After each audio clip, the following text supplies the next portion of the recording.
Every few years I come back to this comic, and I don't know why. It's not because it's the first appearance of Blackheart, even though it is. It's not because ODD and Webhead team up, even though they do.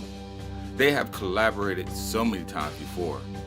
No, I think it's because of the ominous story of pure evil. Evil that doesn't have a reason. It just wants to see the world burn. Or maybe it's because of the hilarious Spidey one-liners. Yeah, that's it. Our two heroes in this story take a licking and keep on ticking, even in the face of utter evil. And so we begin our episode on this standalone issue of Daredevil, The Man Without Fear. Issue number 270, released in September of 1989, titled Blackheart.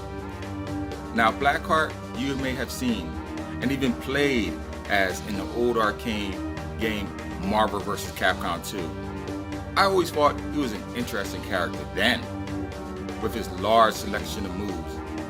Even in the game, he could call upon the minions of hell to do his bidding, wreaking havoc on his opponent. Blackheart was one of those characters back in the day that was like Sentinel in X-Men Children of the Atom.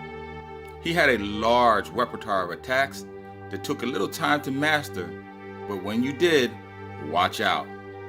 He was a beast to play against. I had an old friend that was good with this character.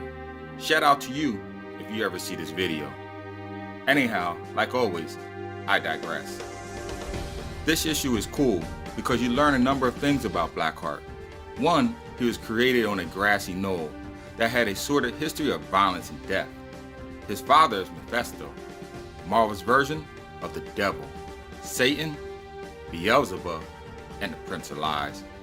You also learn that even though he is very powerful, when human beings see him in his true form, he is weakened. Which goes along very well with the idea that Satan's true power is in his influence, his subtlety. Nothing satisfies the Lord of Flies more than manipulating human emotions to make good people do bad things. It's a classic biblical trope. There are also a number of other things about the comic that keep me coming back to it over the years. It's mentioned that Blackheart has a stench, a smell that is characterized as awful, but having a sweet rose-like aroma to it.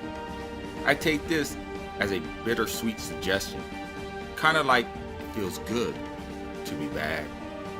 It is also revealed that he has no heart, even though he is in fact living.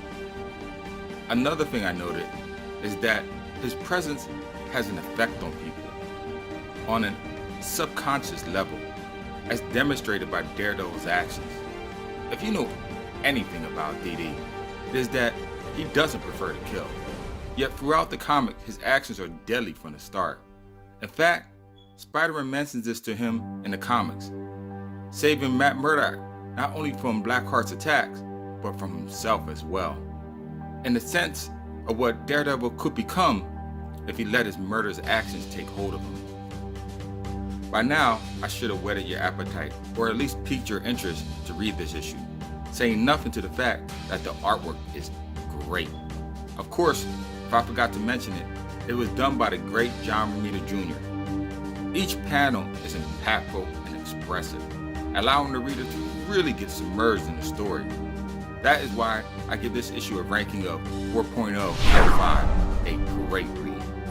Please comment below if you have read it, as I would be most interested in your interpretations on some of the themes. Share this video if you liked it, tap that bell icon before you go, and as always, until next time, keep reading, my friends.